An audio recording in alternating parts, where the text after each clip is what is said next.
The Elder Scrolls Online and Skyrim are two very different games, and trying to make a comparison between these two probably wouldn't be that fair. I mean, if anything, it'd be like comparing an apple to beef jerky. I mean, sure, the apple is good for me, but I would prefer the beef jerky. Wait, no, that's the wrong analogy. Anyway, my point is they are extremely different, but at the same time, they both have Elder Scrolls in the title, and that's good enough for me. So here are the 5 things Elder Scrolls Online did better than Skyrim.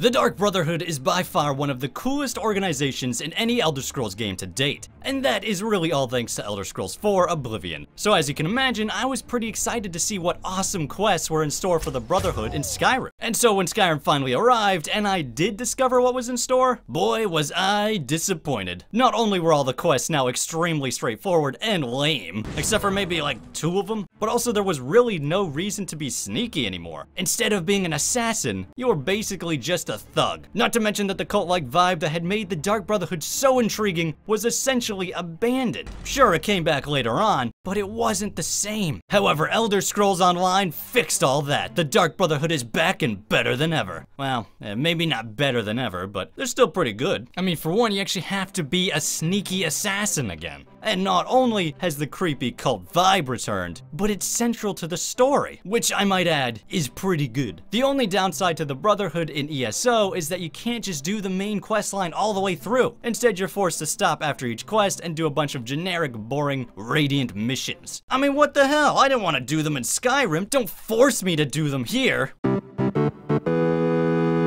Blacksmithing in Skyrim is honestly pretty terrible. For one, it takes like a billion years just to reach max level. And for two, reaching max level in blacksmithing is a necessity if you're someone who uses any type of weapon or armor at all. Because if you want that armor or weapon to be at its max potential, then you need to upgrade it. And the only way to do that is waste your time on blacksmithing. But in Elder Scrolls Online, blacksmithing and crafting in general isn't that bad. For one, you don't need to put your time into it if you don't want to. You can get all the best stuff from questing and shopping, which is how it should be. Instead, crafting is there as an alternative method to get the things you want. And not to mention getting your crafting skill up doesn't take nearly as long. Plus, it's a lot easier to find the materials you need in order to make something, which means you no longer have to waste your life making 5 million iron daggers just to make something decent. Well, I mean, you could do that if you want to, but I'm not gonna.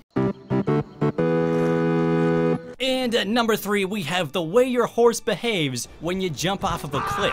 I mean, just look at it. It makes me feel like Jim Craig from The Man from Snowy River, which is honestly my lifelong dream, by the way. Ugh, it's so cool. What, you thought this list was gonna be all about game mechanics and storylines? Alright, fine. I like how ESO makes each race feel more unique, I guess. Especially the Bosmer. Look, they got horns. That's pretty good.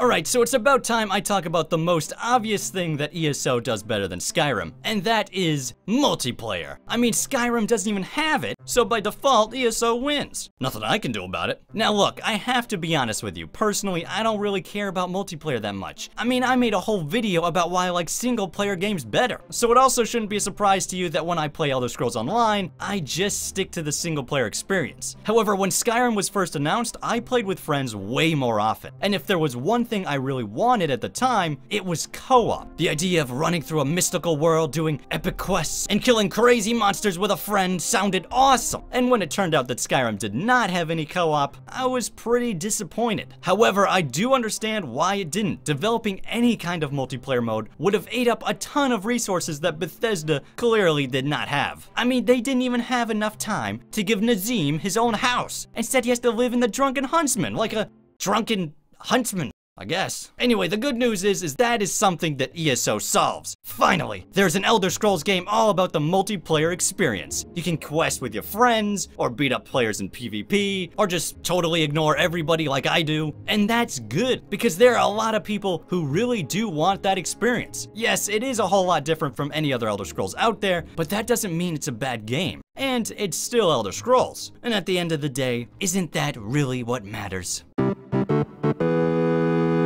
Alright, I'm gonna be honest again with you guys for a moment. I've never really liked dungeons.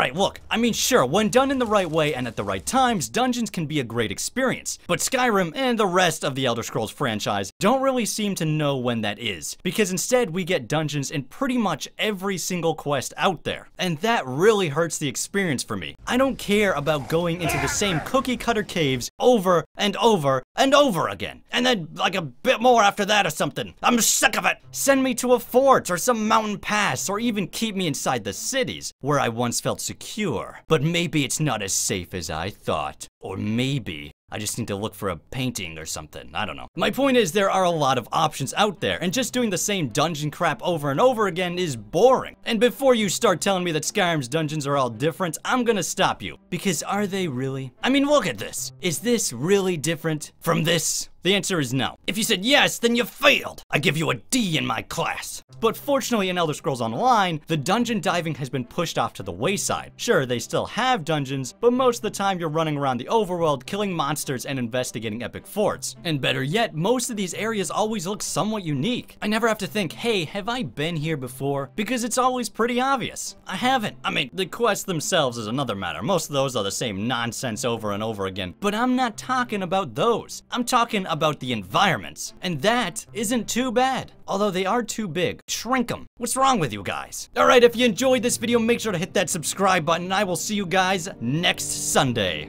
Goodbye.